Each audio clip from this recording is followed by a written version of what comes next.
Hello, मैं आराधना हाजिर हूँ फिर एक नई कहानी लेकर। ये कहानी है एक बिजनेसमैन की। एक बिजनेसमैन जो है गांव जा रहे थे, तो वहाँ पे उन्होंने गांव का बहुत सा बड़ा सा जो है एरिया ख़रीदा हुआ था। उस पे जो है वो अपना कुछ प्लांट लगाने जा रहे थे, कारखाना वगैरह खोलने के लिए। तो जो है उस गाँव पे कहे कि चलते हैं, लोकेशन देख आते हैं। तो वो जो है निकले अपने जो है उस पे। तो रास्ते में जीप को उनके रोकना पड़ा, क्योंकि रास्ते में पड़ गई, तो बीच में जो है नदी पड़ती थी। तो नदी को पार करना था, तो उन्होंने जो है नदी पार करने के लिए जीप रोक के, तो फिर वहाँ पे देखे नाव वगैरह कहाँ है। तो देखे वहाँ पे किनारे नाव वाले लोग थे वहाँ पे तो लगे हुए। तो एक नाव वाले को उन्होंने तय किया कि हमें जो है उस पार जाना है, पहुँचा दो। तो कह रहे हैं ठीक है। एक नाव वाले ने उन्हें बिठा के जब जो है चलने लगा, तो रास्ते में नाव वाले से बात करने लगे। कहते क्या है, मैं बहुत, तुम मुझे जानते हो? तो नाव वाले ने कहा नहीं, हम तो नहीं जानते हैं। कि क्या तुम टीवी वगैरह नहीं देखते? तो कहते हैं नहीं, हम तो नहीं देखते हैं, क्योंकि हम तो नाव ही चलाते रहते हैं दिन भर, तो मेरे पास टाइम कहाँ है।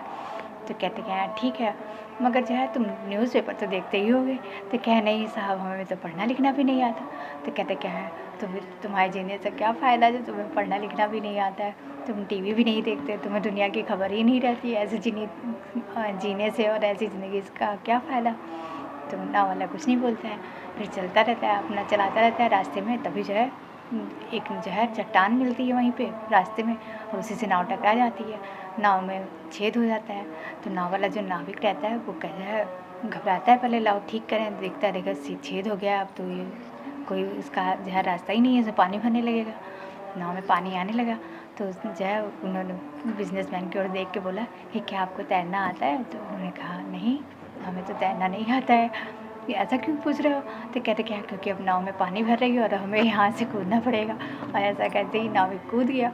अब वो बिजनेसमैन जो है चिल्लाने लगे बचाओ बचाओ। तो नाव वाला कहता है कि अगर आपको इतने पढ़े लिखे हैं आप, और आपको पास इतना पैसा है, फिर भी आपको तैरना नहीं आता है, ऐसी ज़िंदगी का क्या फ़ायदा। तो नाविक को अपना जैसे ही बोलता है हंस के, तो जो है बिजनेसमैन शर्मा जाते, मतलब खिसिया जाते हैं कि झेप के कि हम इसकी हंसी उड़ा रहे थे और मेरे पे ही बनाई।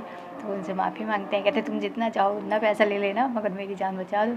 कि ठीक है, हमें तो तैरना भी आता है और जान बचाना भी आता है, आप हमें कस के पकड़ लीजिए, हम पहुंचा देते हैं आपको किनारे।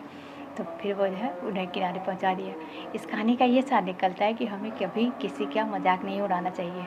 क्या पता है कब कौन कहाँ हमें किस तरह काम आ जाए। बाय।